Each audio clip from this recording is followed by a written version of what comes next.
அனைவருக்கும் வணக்கம். இன்றைய சமையல் வந்து சுண்டைக்காய் புளிக்குழம்பு தாங்க. சுண்டைக்காய் அலசி எடுத்து வெட்டி எடுத்துக்கினேன். வெங்காயம், தக்காளி பழம், புளிக்கரைசல். வாங்க பார்க்கலாம். சட்டி காஞ்சிடுச்சு, எண்ணெய் ஊற்றிக்கலாம்.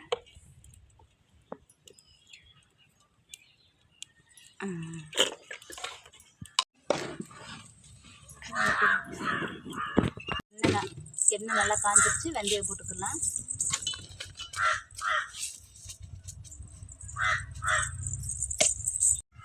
கருவேப்பிலை, வெங்காயம்,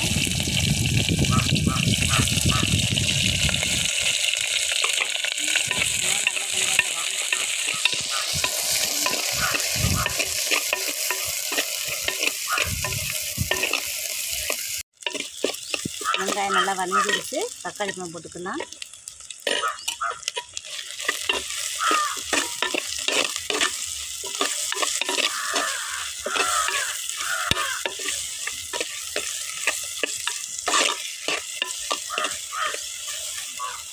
தக்காளி பழம் நல்லா வதங்கிட்டு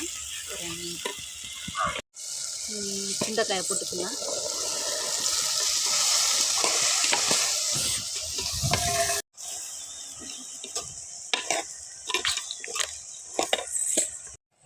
தேவையான அளவு உப்பு போட்டுக்கிறேன்.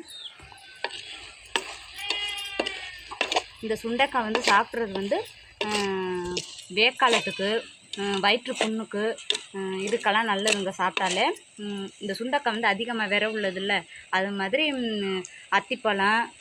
அத்திப்பழத்தில் வந்து நிறையா விதை இருக்கும். அது நமக்கு உடம்புக்கு நல்லதில்லை. அது மாதிரி மணத்தக்காளி கீரையில் வந்து சின்ன சின்ன காயாக இருக்கும், ஆனால் அதில் அவ்வளோ விதைகள் இருக்கும். அது மாதிரி நம்ம இந்த மாதிரி காய்கறியில் உள்ள நிறைய விதைகள் உள்ளது சாப்பிட்டாக்கா நமக்கு நல்லதுங்க.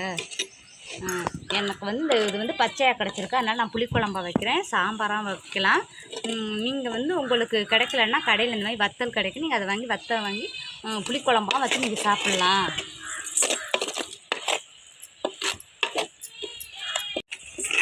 இங்கே பாருங்கள், நல்லா வெந்துருச்சு. இனி வந்து இதில் மிளகாப்பொடி, சரக்கு பொடியும் போட்டுக்கலாம்.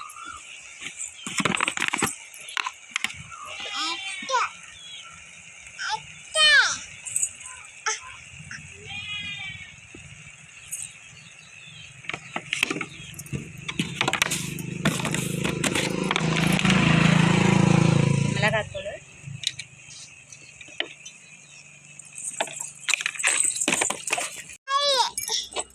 கொஞ்சம் லைட்டாக தண்ணி விட்டுக்கலாம்.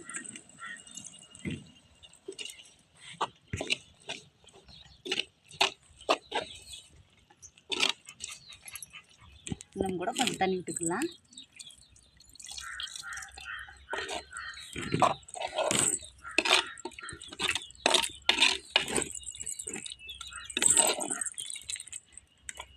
கொஞ்சம் நேரம் கொதிக்கட்டும், அப்புறம் புளிக்கரைசல் ஊற்றலாம்.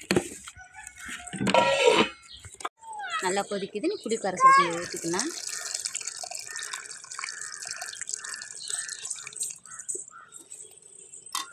அவ்வளோதான், புளிக்கரைசல் ஊற்றியாச்சு. நல்லா கொதிச்சிச்சுன்னா இறக்கி சாப்பிட்லாம். சுண்டைக்காய் புளிக்குழம்பு ரெடி ஆயிடுச்சுங்க.